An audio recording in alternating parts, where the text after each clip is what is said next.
तर नवरात्रीच्या या पहिल्या दिवशी अनेक जण आपापल्या परंपरेनुसार आपल्या घरामध्ये घटस्थापना करतात।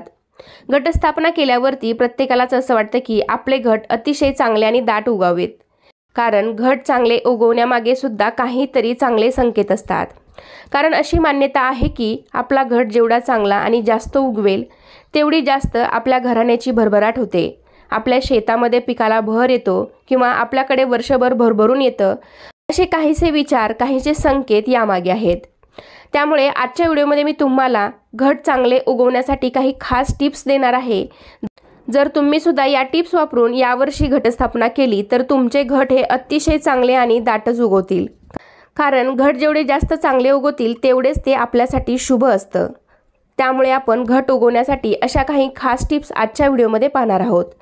तर सर्वात पहिली आणि महत्त्वाची गोष्ट म्हणजे घटस्थापना करण्यासाठी आपण जी माती वापरणार आहोत तर ती माती रानातली काळी माती असावी। पण ही माती आपण घटासाठी, देवासाठी वापरणार आहोत, त्यामुळे ती माती स्वच्छ ठिकाणची घेतलेली असावी। अशी बाहेरची कुठलीही तुम्ही पांढरी माती किंवा लाल माती घटासाठी वापरू नये। शेतातल्या काळ्या मातीमध्ये घट अतिशय चांगले उगवतात। फक्त रानातली जेव्हा तुम्ही काळी माती वापरत असता घटासाठी, घट बसवण्यासाठी, तर त्यावेळेस ती माती वापरत असताना ती माती अजिबात चाळून घ्यायची नाही। तर ही महत्त्वाची टिप्स लक्षात ठेवूनच तुम्ही घट बसवायचे आहेत। ही माती जाडसर अशी मोठी असावी, त्यामध्ये मातीचे छोटे छोटे दगड देखील असायला हवेत। तुम्ही व्हिडिओमध्ये पाहू शकत असाल अशी जाडसर माती आपल्याला यासाठी वापरायची आहे। ज्याच्यातही तुम्ही घट बसवणार असाल तर त्यामध्ये तुम्ही माती ही हलक्या हाताने अशी पसरून घ्यायची आहे। अजिबात हाताने दाबून अशी माती भरायची नाही, त्यामुळे माती भुसभुशीत राहते आणि घट अतिशय चांगले उगवतात, धान्याला चांगले अंकुर फुटतात।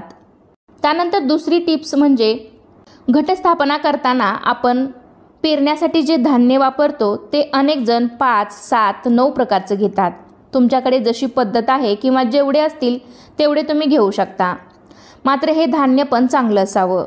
तर तुम्ही गावाकडे राहत असाल तर तुम्ही घरामध्ये तुम्हाला असे धान्य सगळे उपलब्ध होऊन जातील, पण शहरी भागामध्ये आपल्याला सर्व धान्य असे 7 प्रकारचे, 9 प्रकारचे मिळत नाहीत। तर तुम्ही नवरात्रीत जेव्हा घटस्थापना करता, जेव्हा नवरात्रीचं सामान आणाल घटस्थापनेसाठी, तेव्हा तिथेही तुम्हाला अशी पुडी 7 प्रकारचं धान्य त्यामध्ये मिक्स केलेलं असतं, तशी पुडीही तुम्ही विकत आणून घटासाठी ते वापरू शकता।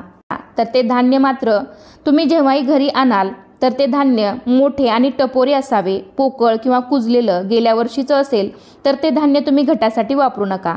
तर घट छान उगवण्यासाठी महत्त्वाची टिप्स सांगायची झाली तर बघा,